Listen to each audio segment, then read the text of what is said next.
स्वामी नेहमी म्हणायचे, स्वतः तुम्ही आणि तुमच्या आसपासच्या लोकांना आनंदी राहायला शिकवा.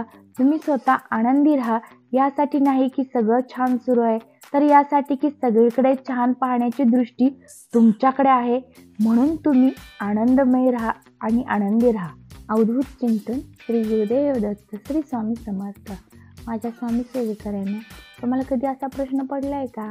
स्वामींच्या उजव्या हातात गोटी बसलेली मूर्ती बऱ्याच ठिकाणी तुम्ही पाहिली असेल, पण त्या गोटीचं महत्त्व काय? तिला गोटी का म्हणतात आणि स्वामींना ती प्रिय का असते? स्वामी ते सतत हातात का घेतात? त्याचे महत्त्व काय असते? कधी तुम्ही जाणले का? किंवा तुम्हाला माहीत असेल तर निश्चितच कमेंटद्वारे सांगा.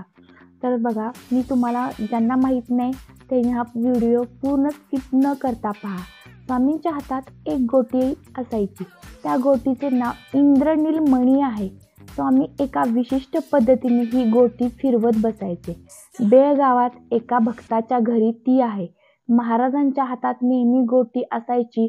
तेव्हा ती गोटी बघून सर्व सेवेकरी विचारायचे की स्वामी, ही गोटी म्हणजे काय? ती का तुम्ही हातात घेता? का सारखी तुमच्या हातात असते? त्या गोटीत पाहता व हसता. तेव्हा महाराज म्हणाले, गोटीमधील गो म्हणजे गोपनीय व टी म्हणजे टिप्पण. गोपनीय टिप्पण. तुमच्या लक्षात आलंच असेल याचा अर्थ. सर्व देवी देवतांनी सर्व प्रकारच्या संकटातून वाचण्यासाठी आपली तीर्थक्षेत्रे उचलून घेतली आहेत. महादेवानी काशी क्षेत्रे आपल्या त्रिशूलावर घेतली आहे. महालक्ष्मीने करवीर नगरी आपल्या हातात घेतली आहे. त्याचप्रमाणे हे संपूर्ण ब्रह्मांड मी माझ्या हातात घेतले आहे. ही गोष्ट म्हणजे ब्रह्मांड आहे. ह्या ब्रह्मांडात कुठे काय काय चालते आहे, हे चालत आहे, हे सर्व आम्हाला या गोटीमध्ये समजते. ते जाणून घेतो. माझ्या प्रिय भक्तापर्यंत मी ह्या गोटी मार्फत पोचतो. माझ्या प्रिय भक्तांना कुठे त्रास होतो, कुठे काय होतो, कधी गरज असते, हे मला या गोटी मार्फत जाणतो. मी सर्व ब्रह्मांडाचा विधाता आहे आणि सर्व गोष्टी या गोटी मार्फतच जाणत असतो. तर तुम्हाला निश्चितच समजले असेल, आपल्या परमपूज्य गुरुमाऊलींनी पण हे सांगितलेलेच आहे.